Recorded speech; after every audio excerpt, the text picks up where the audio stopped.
అభివృద్ధి పనులు చేపట్టేటప్పుడు అధికారులు చట్ట ప్రకారం వ్యవహరించకపోతే అసలుకే మోసం వస్తుంది. సామాన్యులే కదా ఏం చేయలేరులే అని ఇష్టానుసారంగా వ్యవహరిస్తే కోర్టులో మొటిక్కాయలు తప్పవు. ఇటు పనులు జరగకపోగా మరోవైపు ప్రభుత్వానికి చెడ్డ పేరొస్తుంది. ఇలాంటి ఘటనే సిద్దిపేట జిల్లాలో జరిగింది. అదేంటో చూద్దాం. హుస్నాబాద్ రోడ్డు విస్తరణకు హైకోర్టు వరుస బ్రేకులు. 2 వేర్వేరు రిట్ పిటిషన్లలో బాధితులకు స్టేటస్ కో రక్షణ. చట్ట ప్రక్రియ, నష్టపరిహారం లేకుండా ఆస్తులపై చర్యలు వద్దని హైకోర్టు స్పష్టం. సిద్దిపేట జిల్లా హుస్నాబాద్ పట్టణంలోని మల్లెచెట్టు చౌరస్తా వద్ద 80 అడుగుల రోడ్డు విస్తరణ పనులు చేపట్టాలని ప్రభుత్వం పూనుకుంది. కానీ అధికార యంత్రాంగం రోడ్డు వైడనింగ్లో ఇండ్ల స్థలాలు కోల్పోతున్న వారిని ఒప్పించి స్థల సేకరణ చేపట్టకుండానే పనులు చేసేస్తున్నారు.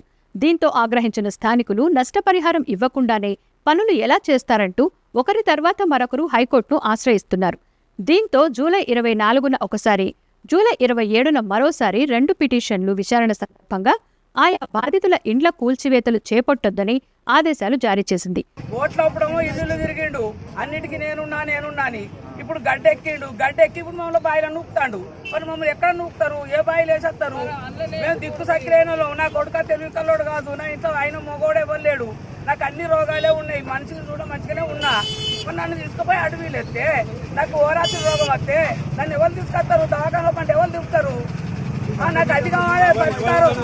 నా ఇల్లు పోకుండా నన్ను కాపాడాలి అంతే. మళ్ళా ఆయనకు కాంగ్రెస్ రావాలనుకుంటే మా రోడ్ తెలుగు రావద్దు. కాంగ్రెస్ రావద్దు అనుకుంటే మా రోడ్డు మా తెలుగు రావాలి అంతే. ఆయన ఎంత రాజకీయం చేస్తానని ఉసిరాజులకు వచ్చిండో అంత చేసుకొని మేము అద్దడలేము. ఇంకా రోడ్డు మీద పడింది, ఇంకా బైపాస్ రోడ్డు కొని ఆడ ఇవ్వలేరు. అటు జాగున్నది, ఇండ్లు లేవు. మేము దిక్కులేని పచ్చలం. దిక్కున్నలమైతే ఈ పూరు గుడిసెలు ఉంటావా బిడ్డ? ఈ రోడ్డు మీద గుడిసెలు వేసుకొని ఉంటావా? దిక్కు లేకనే మేము రోడ్డు మీద ఉన్నాం.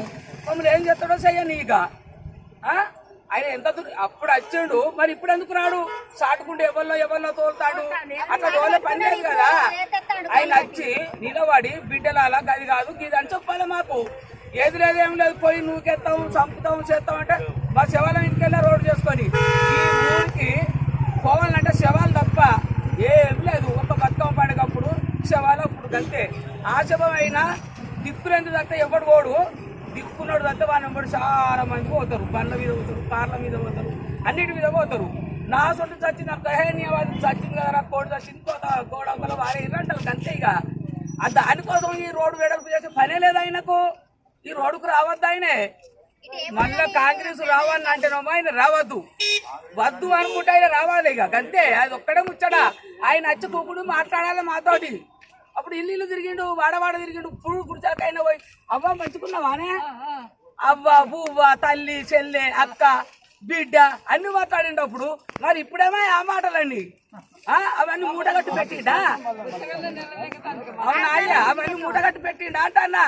ఆయన పెళ్ళం కూడా తిరిగింది వాడవాడ. మా ఇంటికి వచ్చి కూడా అరుగు మీద కూకుంటే అవ్వ ఓటే ఇవ్వని అన్నది. సరే బిడ్డ అన్నాం. ఎందుకంటే కులం కాబట్టి, అభిమానం కాబట్టి ఏదో చేసినాం. ఇంత మోసం చేస్తాడని అయితే మేము ఏనాడు అనుకోలేదు. జీవితంలో కూడా మేము అనుకోలేదు అట్లా. మన కులపోడు కదా, కులానికి సాయం చేస్తాడు కావచ్చు అని అనుకున్నాం. కానీ అదే కేసీఆర్ ఉన్నప్పుడు ఏమన్నా చేసిండా? ఆయన ఎవరో చెరువు రాలే. ఆయన అనుకో ఆయన అనుకో సాయం చేసుకుంటా వేడు. ఈయన పింఛనాన్ని పెంచి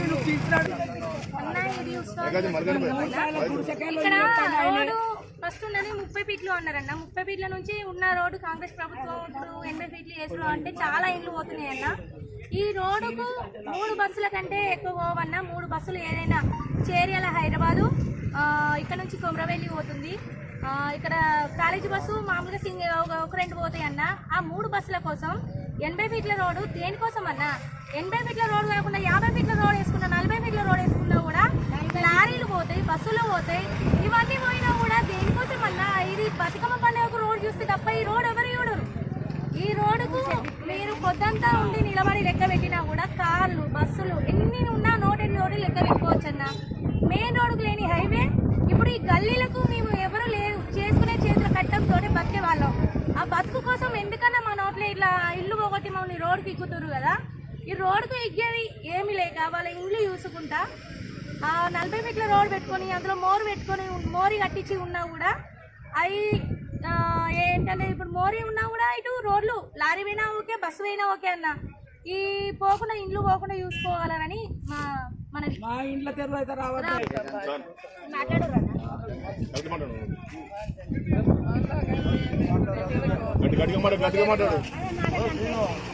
చిన్న పిల్లగాళ్ళు ఉన్నారు, మమ్మల్ని ఏం చేయాలి, మా తెరువు రాకుండా అంతే. మమ్మల్ని ఎక్కడ దానికి తెచ్చుకోడు అంతే. ఇక మేము ఉన్న ఒకటే లేకున్నా ఉంటే. తదుపరి విచారణను ఆగస్టు 7వ తేదీకి కోర్టు వాయిదా వేసింది. దీంతో రోడ్డు పనులకు బ్రేక్ వేయక తప్పలేదు. ప్రజల అభ్యంతరాలను పరిగణలోకి తీసుకోవడం, చట్టబద్ధమైన ప్రక్రియను అనుసరించడం, న్యాయపరమైన నష్టపరిహారం చెల్లించడం వంటి అంశాలను విస్మరించి అధికార యంత్రాంగం ఏకపక్షంగా వ్యవహరించడం వల్లే ఇలా జరుగుతోందని స్థానికులు చెబుతున్నారు. మరి మీ అభిప్రాయం ఏంటో కామెంట్స్లో చెప్పండి. వీడియో నచ్చితే లైక్, షేర్ చేయండి.